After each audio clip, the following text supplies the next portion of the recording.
कि मैं सुनील के चैनल पे आप सभी का स्वागत है। आज हम लोग विद्युत विभवांतर देखेंगे। तो यहाँ पर देखेंगे विद्युत विभवांतर किसे कहते हैं। तो यहाँ पर देखेंगे एकांक धनावेश को विद्युत क्षेत्र में स्थित एक बिंदु से दूसरे बिंदु तक ले जाने में किया गया कार्य विभवांतर कहलाता है। तो अगर हम देखें तो इसको अगर हम फिगर द्वारा समझें तो यह हम मान ले रहे हैं कि पहला बिंदु है, इसको हम मान ले रहे हैं कि V1 है। फिर यहाँ पर हम मान ले रहे हैं कि ये दूसरा बिंदु है और इसको मान ले रहे हैं कि ये V2 है। ये पहला बिंदु है, ये दूसरा बिंदु है। अब यहाँ से एकांक धनावेश को यानी कि हम मान ले रहे हैं कोई आवेश है, इसको इस बिंदु से, इस आवेश को इस बिंदु से यहाँ पर ले जाने में, यहाँ तक ले जाने में जो कार्य किया जाता है वो W कार्य होता है। यानी कि यहाँ से यहाँ तक ले जाने में जो कार्य होता है वो W कार्य होता है। तो यहाँ से इस आवेश को इस बिंदु से इस बिंदु तक ले जाने में जो किया गया कार्य होता है उसे हम विभवांतर कहते हैं। यानी एकांक धनावेश को विद्युत क्षेत्र, यानी कि यह जो है ये पूरा हमारा विद्युत क्षेत्र है। तो इसमें एकांक धनावेश को विद्युत क्षेत्र में स्थित एक बिंदु से दूसरे बिंदु तक ले जाने में जो किया गया कार्य होता है उसे हम विभवांतर कहते हैं। यानी कि अगर हम मान लें ये जो पूरा है ये हमारा विद्युत क्षेत्र है, ये जितना है ये हमारा विद्युत क्षेत्र है, तो ये हमारा विद्युत क्षेत्र है। अब विद्युत क्षेत्र में एकांक धनावेश है, एकांक धनावेश को विद्युत क्षेत्र में स्थित एक बिंदु से दूसरे बिंदु तक ले जाने में जो किया गया कार्य होता है उसे हम विद्युत विभवांतर कहते हैं या विभवांतर कहते हैं। तो इस तरह से हम इसकी परिभाषा जो है इस फिगर द्वारा भी याद कर सकते हैं। जैसे कि ये विद्युत क्षेत्र है, ये कोई आवेश है एकांक, और इसको एक बिंदु से यानी पहले बिंदु से दूसरे बिंदु तक ले जाने में जो किया गया कार्य होता है उसे हम विद्युत विभवांतर कहते हैं। तो इस तरह से हम इस फिगर को याद रखेंगे तो इस फिगर द्वारा हम इसकी परिभाषा भी बता सकते हैं। अब देखेंगे विद्युत विभवांतर बराबर यानी कि V2 माइनस V1, यानी कि V2 माइनस V1 बराबर W बटे में Q। ये हमारा विद्युत विभवांतर का फार्मूला होता है। V2 माइनस V1 बराबर W बटे में Q। या तो यहाँ V2 माइनस V1 यानी कि इसके जगह पर हम डेल्टा V भी लिख सकते हैं। डेल्टा V बराबर ये होता है V2 माइनस V1। इसके जगह पे ये भी लिख सकते हैं, यानी कि डेल्टा V बराबर ये होता है V2 माइनस का V1। इस तरह से भी हम लिख सकते हैं। अब इसका जो मात्रक होता है, इसका मात्रक जो होता है, कार्य का मात्रक हम जानते हैं जूल, तो कार्य का मात्रक जूल होता है। और यहाँ पर आवेश का मात्रक जो होता है वो होता है कूलाम, तो जूल प्रति कूलाम। तो जूल प्रति कूलाम जो होता है इसका मात्रक होता है। या तो इसका एक अन्य मात्रक होता है जिसे हम कहते हैं वोल्ट, तो इसका एक अन्य मात्रक होता है जिसे कहते हैं वोल्ट। तो इसके दो मात्रक होते हैं, जूल प्रति कूलाम या वोल्ट।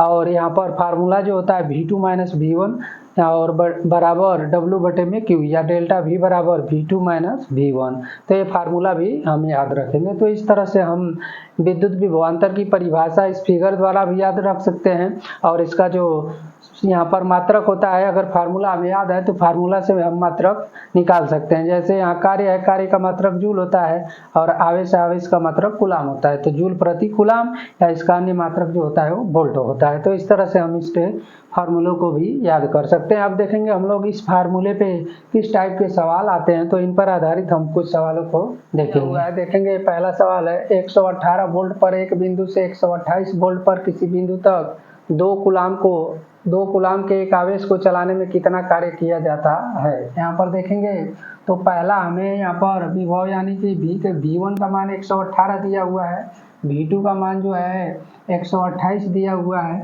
2 कूलाम दिया हुआ है यानी कि Q का मान दिया हुआ है, और यहाँ पर हमसे पूछ रहा है चलाने में कितना कार्य किया जाता है, यानी W हमसे पूछ रहा है। यानी कि पहला V1 यहाँ का V1 का मान 118, तो V1 का मान 118 है, V2 का मान जो है 128 दिया हुआ है। फिर यहाँ पर देखेंगे तो Q का मान हमें दिया हुआ है 2 कूलाम, और W जो है वो हमें बताना है। तो हम जानते हैं फार्मूला यहाँ पर V2 माइनस V1 बराबर W बटे में Q, ये फार्मूला होता है। अब यहाँ पर हम V2 का मान 128 है तो 128 रख देंगे, और माइनस V1 का मान 118 है तो 118 रख देंगे, बराबर W का मान देखेंगे तो बताना है, और Q का मान 2 है तो 2 रख देंगे। इस तरह से हम इस फार्मूले में रख देंगे, क्योंकि V2 का मान दिया था 128 तो 128 रख दिए, V1 का मान दिया था 118 तो 118 रख दिए, Q का मान 2 था तो 2 रख दिए, और W का मान हमें निकालना है। अब 128 में से 118 घटा देंगे तो ये हमारा 10 बच जाएगा, बराबर W बटे में 2। अब यहाँ पर देखेंगे तो 1 मान लेंगे, 1 मान कर तिर्यक गुणा, तो 2 का गुणा 10 में होगा, 1 का गुणा W में होता है, W बराबर 10 दूने 20, तो ये आ जाएगा हमारा 20 जूल। तो 20 जूल जो होगा वो हमारा पहले सवाल का आंसर हो जाएगा।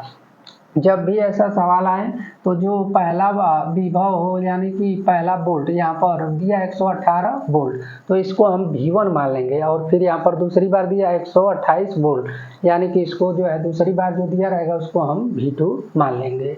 तो इस तरह से हम इन फार्मूले में रख देंगे और इन सवालों को लगा देंगे। अब हम लोग देखेंगे दूसरा सवाल देखेंगे।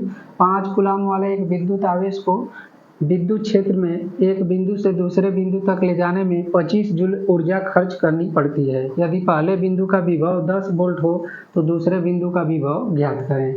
यहाँ पर पहले बिंदु का विभव यानी कि V1 हमें दिया है, V1 दिया हुआ है हमें, V1 जो है वो दिया हुआ है 10, और फिर देखेंगे 5 कूलाम आवेश यानी कि Q दिया हुआ है हमें 5। फिर देखेंगे तो यहाँ पर हमें V2 जो है वो हमें बताना है, और फिर देखेंगे तो यहाँ पर W का मान हमें दिया हुआ है, ये दिया हुआ है 25 जूल।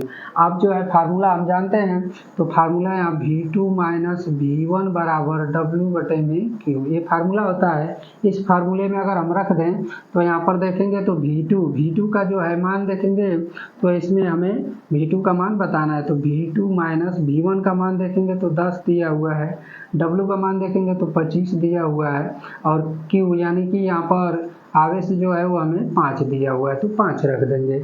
अब यहाँ 25 में 5 की भाग दे देंगे तो ये हमारा मिलेगा V2 माइनस का 10 बराबर 5। यहाँ पर 25 में 5 की भाग देंगे तो 5 बार जाएगा, और ये माइनस का 10 है उधर भेजेंगे तो V2 बराबर 5 प्लस का 10 हो जाएगा, तो V2 बराबर आ जाएगा हमारा 15। तो 15 और V2 15 यानी कि वोल्ट, तो 15 वोल्ट जो होगा वो दूसरे विभव का मान हो जाएगा। तो दूसरे बिंदु का विभव ज्ञात करें, यहाँ पूछ रहा था, तो दूसरे बिंदु का जो विभव होगा वो 15 वोल्ट हो जाएगा, तो 15 वोल्ट हमारा आंसर हो जाएगा। तो इस तरह से हम दूसरे सवाल को भी लगा लेंगे। यहाँ पर हमें V1 दिया था 10, Q दिया था 5 और V2 बताना था, और W दिया था 25, तो इस फार्मूले में रख दिए। तो V1 का मान -10 रख दिए, W का मान 25 था 25 रख दिए, Q का मान 5 था तो 5 रख दिए। 5 से 25 में भाग दिए तो 5 आ गया, और ये माइनस का 10 है, माइनस का 10 है, जब बराबर के उधर जाएगा तो प्लस का 10 हो जाएगा, 5 और 10 जोड़ेंगे तो 15 हो जाएगा, तो V2 का मान जो आएगा वो 15 वोल्ट हो जाएगा, यानी दूसरा विभव जो होगा वो दूसरे बिंदु का जो विभव होगा वो 15 वोल्ट होगा। तो इस तरह से इस पे आधारित सवाल आएंगे जो कि हम इस टाइप से लगा